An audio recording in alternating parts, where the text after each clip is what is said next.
आज की एक और खबर है। पिछले कई दिनों से आप देख रहे हैं मिलावटी सामान सामने आ रहा है, रेड हो रही है और त्योहार का सीजन है। हर त्योहार के सीजन में इस तरह की खबरें आती हैं। चीनी प्याज ने चढ़ाया महंगाई का मीटर। अब देखिए रेड हो रही है उत्तर प्रदेश में। यूपी के बरेली की तस्वीर देख रहे हैं। सीएम योगी ने आदेश दिए, उसके बाद से एक्शन हो रहा है। राजेश वो डीजे निकालने वाले। अरे यार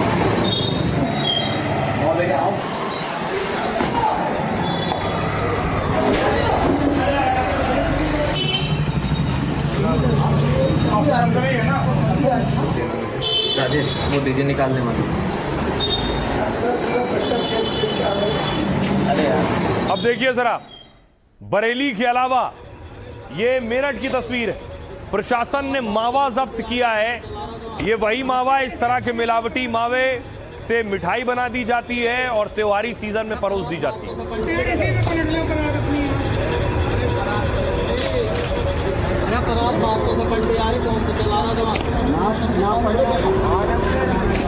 अब इंदौर लिए चलता हूं आपको। इंदौर में देखिए, इंदौर का बड़ा होटल है, 5 स्टार होटल में रेड हुई है।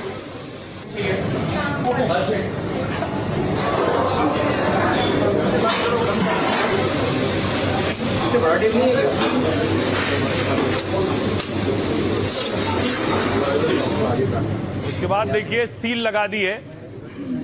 अब इंदौर के अलावा आपको लिए चलता हूं जामनगर। गुजरात के जामनगर में देखिए जरा, सैकड़ों लीटर दूध, नकली और खराब दूध जिसे बहाया गया है। देखिए 7,150 लीटर दूध है, 7,150 लीटर दूध जिसे बहा दिया गया।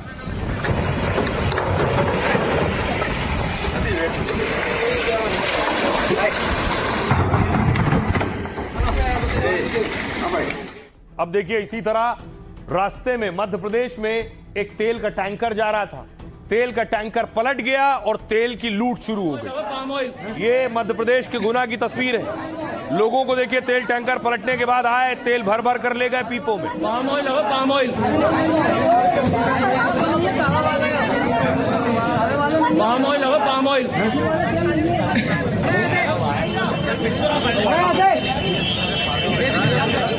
अब देखिए हापुड़ से तस्वीर सामने आई। हापुड़ में, यूपी के हापुड़ में मिलावटी मावा पर एक्शन हुआ।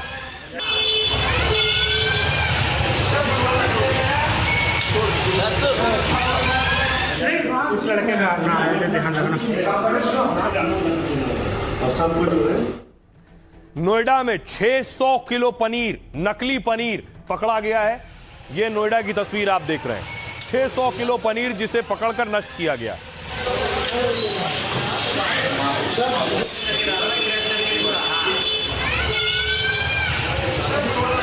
तो योगी ने सख्त ऑर्डर दे दिए, जो नकली बेच रहा है या फिर अवैध तरीके से जमाखोरी कर रहा है, उन सब पर एक्शन लिया जाएगा। इसकी शुरुआत चीनी से हुई। देखिए देश में पिछले कुछ दिनों से चीनी सबसे ज्यादा चर्चा में, क्योंकि त्योहारी सीजन में चीनी के दाम काफी बढ़ गए।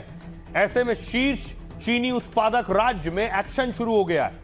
यूपी में योगी सरकार जमाखोरी और कालाबाजारी रोक रही है, इसलिए योगी के निर्देश पर ताबड़तोड़ रेड हो रही है।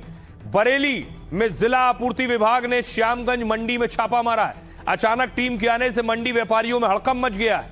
अधिकारियों ने कई गोदामों में जाकर चीनी के स्टॉक की जांच की, क्योंकि थोक दुकानदारों के लिए चीनी स्टॉक की लिमिट तय है। यूपी में 4,000 क्विंटल से ज्यादा चीनी का स्टॉक नहीं रख सकेंगे। और इसी बीच इंडियन शुगर मिल्स एसोसिएशन का बयान आया है। इस्मा अध्यक्ष ने कहा है कि देश में चीनी की कोई कमी नहीं है। त्योहार में चीनी की मांग पूरा करने के लिए पर्याप्त स्टॉक है। अभी चीनी के दाम बढ़ने के पीछे बाजार में वास्तविक कमी नहीं, बल्कि मौसम की वजह से उत्पादन में जरूर कमी दर्ज हुई है। ऐसे में चीनी का स्टॉक किए जाने की वजह से रेट बढ़ गए। बाजार में सट्टेबाजी के लिए चीनी का ज्यादा स्टॉक हुआ है। 2025 से 26 में देश में चीनी उत्पादन 306 लाख टन रहने का अनुमान है, जबकि शुरुआती अनुमान 343 लाख टन था, यानी कमी दर्ज हुई है। इसके बावजूद सरकार कह रही है कि चीनी का स्टॉक बचा है। सितंबर 2026 के अंत तक 33 से 35 लाख टन स्टॉक बच सकता है, यानी ज्यादा स्टॉक है। घरेलू जरूरत पूरी करने के लिए पर्याप्त चीनी मौजूद है, क्योंकि भारत में सालाना चीनी की खपत 280 से 285 लाख टन है। हर महीने लगभग 23 से 25 लाख टन चीनी की खपत होती है। हालांकि रक्षाबंधन, दिवाली और शादियों के सीजन में मांग बढ़ती है, लेकिन सरकार का कहना है कि चीनी पर्याप्त है। सुनिए सियासतदानों।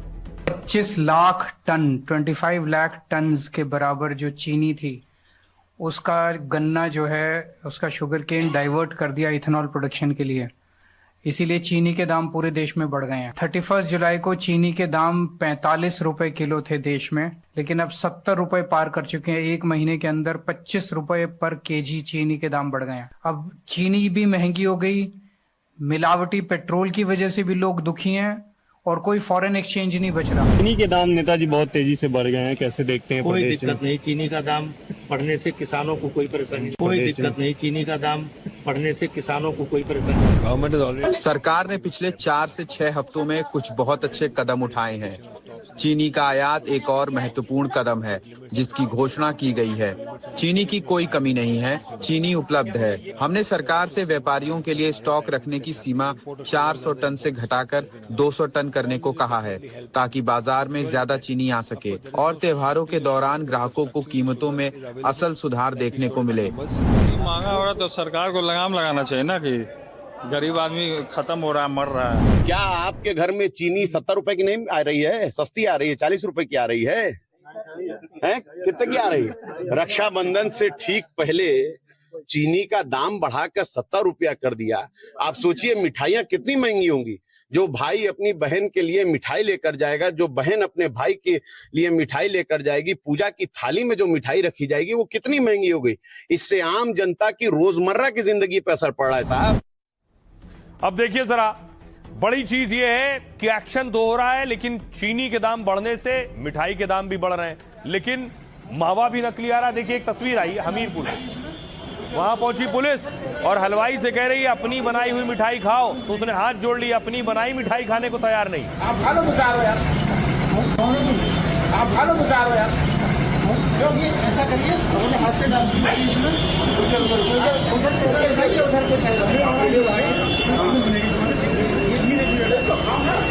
अब देखिए जरा क्या रेट चल रहा है चीनी का आपके शहर में।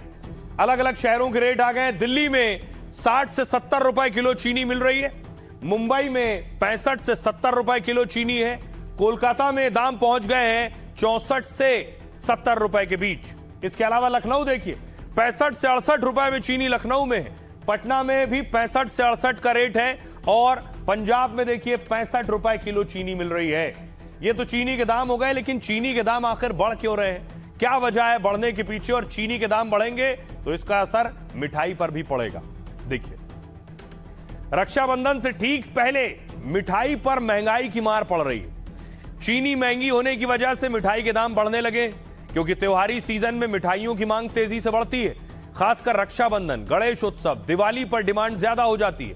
इस मामले में market research company I mark के आंकड़ों के मुताबिक भारत में संगठित पैकेज मिठाई का जो बाजार है ये हजारों करोड़ का है। 2025 में संगठित पैकेज मिठाई का बाजार था 8,431 करोड़ का। यदि इसमें लोकल हलवाइयों और असंगठित बाजार को भी जोड़ दिया जाए तो सोचिए सालाना देश का मिठाई का बाजार 50,000 करोड़ से ज्यादा का है। संगठित पैकेज मिठाई का बाजार 2034 तक यही पैकेज 30,000 करोड़ तक पहुंच जाएगा। सालाना खपत में रसगुल्ला और गुलाब जामुन सबसे ज्यादा है। रिपोर्ट्स के मुताबिक इनका कुल मार्केट शेयर में करीब 30% हिस्सा है। देहरादून की हलवाई समिति के अध्यक्ष आनंद गुप्ता ने बताया, लगातार चीजें महंगी हो रही हैं, जिससे मिठाइयों के दाम बढ़ाने पड़ रहे हैं। आनंद गुप्ता ने कहा कि हमारी समिति में लगभग 110 दुकान है। समिति ने बैठक में तय किया है कि 10% दामों में बढ़ोतरी करेंगे, यानी इन दुकानों पर मिठाइयों के दाम 10% बढ़ जाएंगे।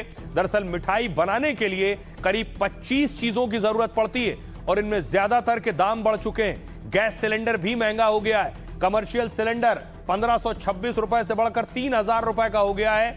यह वजह है जिसने मिठाइयों के दाम बढ़ा दिए हैं। रक्षाबंधन पहले आ रहा है, जिसमें सबसे ज्यादा मिठाइयां इस्तेमाल होती हैं। देखिए जरा मिठाइयों के दाम कैसे बढ़ गए पिछले कुछ वक्त में। ये आपके सामने मिठाइयों की रेट लिस्ट है। सबसे पहले देखिए सोहन हलवा, जो इसी महीने पिछले साल अगस्त में 1000 रुपए का था, सोहन हलवा अब हो गया है 1100 रुपए का, 10% की बढ़ोतरी है। लड्डू देसी घी वाला जो 600 रुपए का था अगस्त में 2025 में, वो 680 का पहुंच गया है, 13% की बढ़ोतरी है। पिस्ता बर्फी एक साल पहले 560 की थी, अब 680 में हो गई है, 21% की बढ़ोतरी है। इमरती 360 रुपए किलो थी अगस्त में 2025 में, अब 440 में मिल रही है, 22% की बढ़ोतरी है। कलाकंद जो 600 रुपए में था 680 रुपए में हो गया है, 13% की बढ़ोतरी के साथ। मिक्स मिठाई जो 480 रुपए किलो थी 680 रुपए किलो है, 42% की बढ़ोतरी हुई है। मिल्क केक में 600 रुपए किलो मिल्क केक जो मिलता था वो 680 में हो गया है, 13% की बढ़ोतरी हुई है।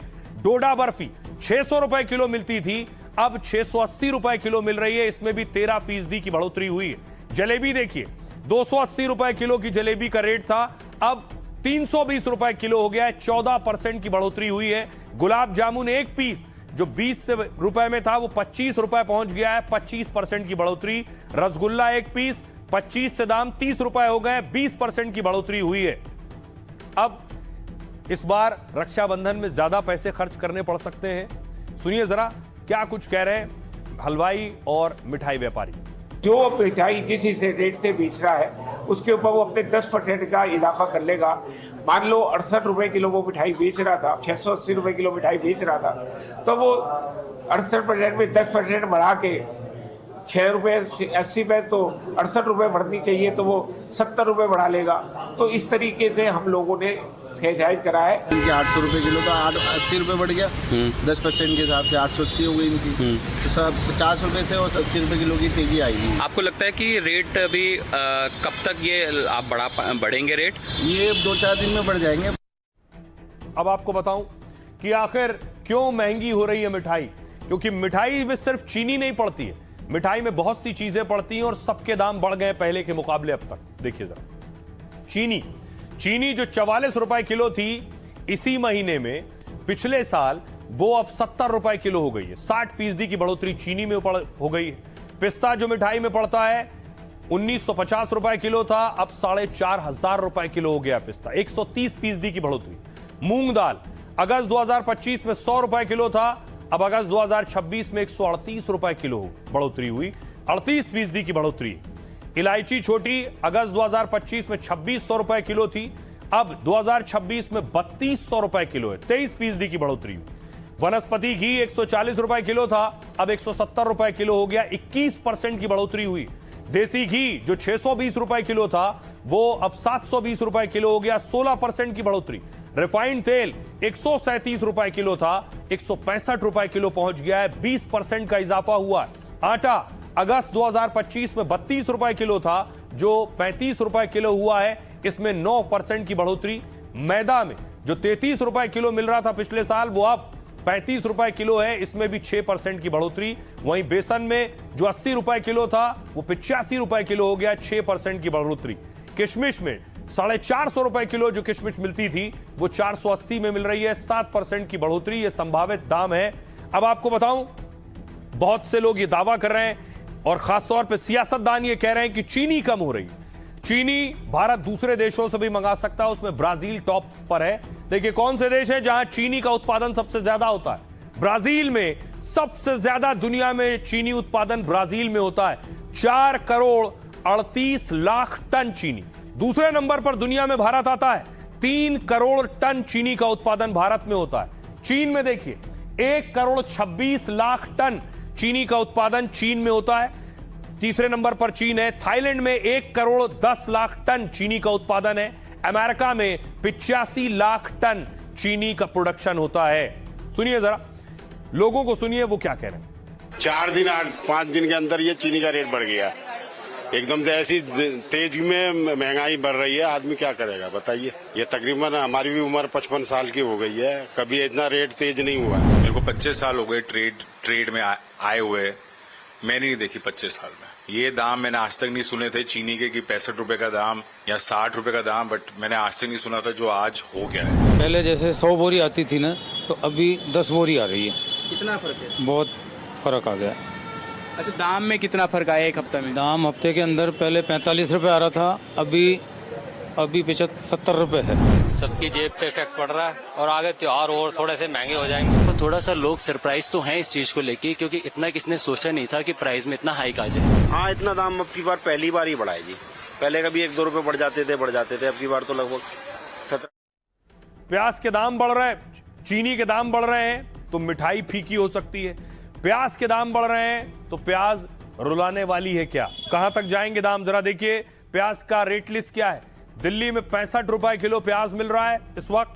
कोलकाता में 60 रुपए किलो पहुंच चुका है। चेन्नई में भी 60 रुपए किलो प्याज मिल रहा है। हापुड़ में 60 रुपए किलो प्याज पहुंच गया है। मुंबई में 58 रुपए किलो प्याज के दाम हो गए। गुवाहाटी में 58 रुपए किलो प्याज है। कोच्चि में 56 रुपए किलो प्याज है और पटना में 55 रुपए किलो प्याज मिल रहा है। नोएडा में दाम 55 रुपए किलो है प्याज के। ये अलग अलग शहरों में प्याज के दाम है। मदुरई में 55 रुपए के रेट पर प्याज मिल रहा है। बेंगलुरु में 3 रुपए कम 52 रुपए किलो है। मुजफ्फरपुर में 50 रुपए किलो में प्याज मिल रहा है। तो अलग अलग शहरों में प्याज के दाम भी बढ़ रहे हैं। इस सीजन में अमूमन प्याज के दाम बढ़ते हैं। भारत के 5 टॉप प्याज उत्पादक राज्य कौन कौन से? सबसे पहले देखिए, सबसे ज्यादा प्याज जहां होता है वो है महाराष्ट्र। महाराष्ट्र में 1,36,00,000 टन प्याज होता है और हिस्सेदारी देश में 44% महाराष्ट्र की है, यानी पहले नंबर पर महाराष्ट्र है। दूसरे नंबर पर प्याज उत्पादन में मध्य प्रदेश है। 44 लाख टन से ज्यादा प्याज होता है। 14.44% हिस्सेदारी प्याज की मध्य प्रदेश की है। कर्नाटक की देखिए, 26 लाख टन प्याज का प्रोडक्शन कर्नाटक में होता है। 8 से 9% हिस्सेदारी देश में कर्नाटक की है प्याज के प्रोडक्शन में। और गुजरात में 23 लाख टन उत्पादन होता है। 7 से 8% हिस्सेदारी गुजरात की है। और राजस्थान में 14 लाख टन प्याज का उत्पादन होता है। 4.5% हिस्सेदारी राजस्थान की है।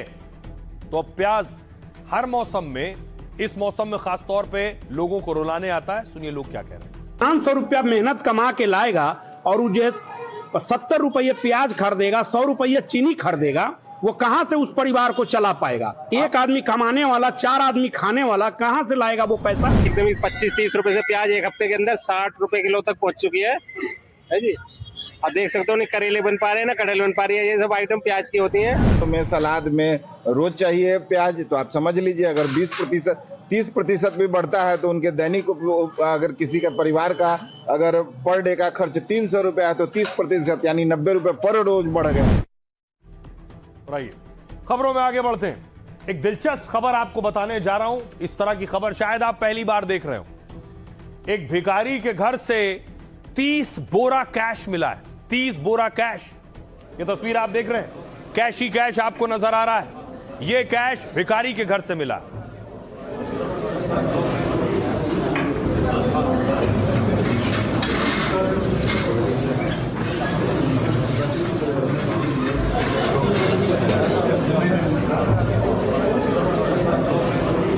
अब देखिए जरा, उसके बाद सिक्कों की गिनाई शुरू हुई।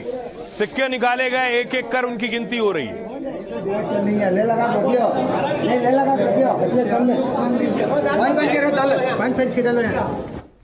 अब आइए आपको बताऊं, एक भिखारी के घर से इतना पैसा कैसे मिला। सभी अचंभित हैं। भिखारी से करोड़ों का कैश मिलने का मामला कर्नाटक के मांड्या का है। यहां की हुरुन निसा लंबे समय से भीख मांगकर गुजारा कर रही थी। सोचिए, वो 10 बाय 10 के कमरे में, किराए के कमरे में अकेली रह रही थी। रविवार को गंभीर बीमारी की वजह से अचानक उनकी मौत हो गई। मौत के बाद कमरे की तलाशी ली गई तो करोड़ों का कैश मिला। बताया जा रहा है नकदी से भरी 30 से ज्यादा बोरियां कमरे में रखी थी। इन पैसों की गिनती हुई तो 10 बोरियों में 8 से 10 लाख रुपए कैश निकले, जबकि अभी भी 20 से ज्यादा बोरियों में मिले पैसों की गिनती बाकी है। घर से बरामद सारी नकदी को पास की मस्जिद को सौंप दिया गया है। स्थानीय नेताओं ने महिला भिखारी के रिश्तेदारों को भी जानकारी दी। उनका कहना है कि आगे पैसों की गिनती उनकी मौजूदगी में होगी और फिर तय किया जाएगा कि यह पैसा किसे सौंपा जाएगा। 2011 की जनगणना के मुताबिक भारत में 4 लाख से ज्यादा भिखारी हैं। इसमें 2,21,000 पुरुष और 1,19,000 महिला भिखारी।